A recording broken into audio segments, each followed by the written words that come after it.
Hello all, welcome to Ramya logs and cooking channel. Today recipe వచ్చేసి chicken dum biryani అండి. ఎంత టేస్టీగా వచ్చిందంటే చాలా బాగా వచ్చింది. ఒకసారి మీరు కూడా ఇలా ట్రై చేయండి. బిర్యానీ విషయానికి వస్తే చికెన్ ఈవెన్గా కుక్ అయింది, అలాగే రైస్ కూడా పొడి పొడిలాడుతూ వచ్చింది. ఇది ఎలా చేసుకోవాలో, దీనికి ఏమేమి కావాలో చూద్దాం. ముందైతే ఫ్రైడ్ ఆనియన్స్ ఫ్రై చేసిన ఆయిల్, స్పైసెస్, అల్లం వెల్లుల్లి పేస్ట్, పెరుగు, పుదీనా, పచ్చిమిర్చి, కొత్తిమీర, అలాగే కారం, ఉప్పు, ధనియాల పొడి, జీలకర్ర పొడి, పసుపు, కొంచెం గరం మసాలా ఒక 2 టేబుల్ స్పూన్లు. ఇప్పుడు నీట్గా క్లీన్ చేసుకున్న ఒక 3/4 కిలో చికెన్లోకి మనం ఫ్రై చేసి పెట్టుకున్న ఫ్రైడ్ ఆనియన్స్, అలాగే కొత్తిమీర, పుదీనా, పచ్చిమిర్చి ఇవి వేసుకొని ముందు ఈ చికెన్ని ఒక 5 మినిట్స్ ఇలా మంచిగా పిసుకుతూ కలుపుకోవాలి. ఎందుకంటే ఆ పుదీనాలో ఉన్న రసం చికెన్కి బాగా పట్టిద్ది, ఆ ఫ్లేవర్ బాగుంటుంది. ఇలా కలుపుకున్న తర్వాత అల్లం వెల్లుల్లి పేస్ట్, ఆనియన్ ఫ్రై చేసుకున్న ఆయిల్, అలాగే ఈ మసాలాలు వేసుకొని చికెన్కి బాగా ఒక 10 మినిట్స్ మంచిగా కలుపుకోవాలి.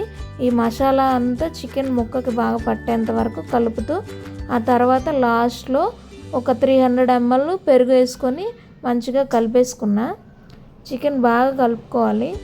మ్యారినేషన్ బట్టే చికెన్ దమ్ బిర్యానీ టేస్ట్ ఉంటుంది.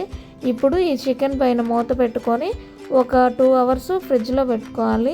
ఇప్పుడు గ్యాస్ పైన తపేలా పెట్టుకొని ఒక 2 లీటర్స్ వాటరు, దాంట్లో అల్లం వెల్లుల్లి పేస్టు, పచ్చిమిర్చి, కొత్తిమీర, పుదీనా అన్నీ వేసుకొని, అలాగే స్పైసెస్ కూడా తగినంత ఉప్పు వేసుకొని వాటర్ బాగా ఇలా బాయిల్ అయ్యేంత వరకు ఉంచి, మనం వేసుకున్న ఈ కొత్తిమీర, పుదీనా అంతటిని తీసేసుకోవాలి పక్కకి. అవి ఉంటే బిర్యానీలో మనం తినేటప్పుడు తగులుతూ ఉంటాయి.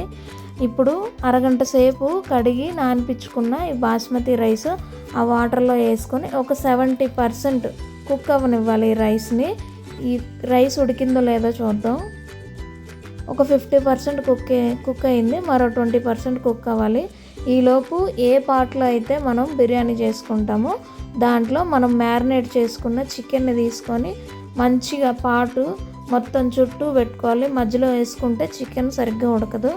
చికెన్ని మొత్తం కళాయిలో తీసుకొని అందులో వేసేసుకున్న ఈ చికెన్ మొత్తం మంచిగా చుట్టూ పెట్టుకొని, ఇప్పుడు దాంట్లో ఉడికిన రైస్ని మొత్తం మంచిగా చుట్టూ రైస్ అలాగే మధ్యలో కూడా వేసుకోవాలి. కాకపోతే ఈవెన్గా వేసుకోవాలి రైస్, లేదంటే సరిగ్గా ఉడకదు.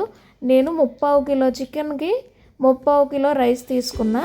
కాకపోతే కరెక్ట్ దమ్ బిర్యానీకి ఏంటంటే 3/4 కిలో రైస్కి 1/2 కిలో రైస్ సరిపోద్ది. కాకపోతే నేను ఎక్కువ వేసుకున్నా రైస్.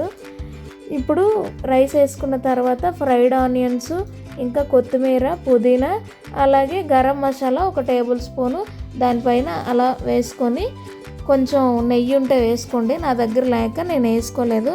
ఇప్పుడు దీన్ని ఒక 1/2 అవర్ లో ఫ్లేమ్లో పెట్టి ఈ దమ్ అవ్వనివ్వాలి. దమ్ అయిన తర్వాత ఒకసారి మూత తీసి చూసుకుందాం.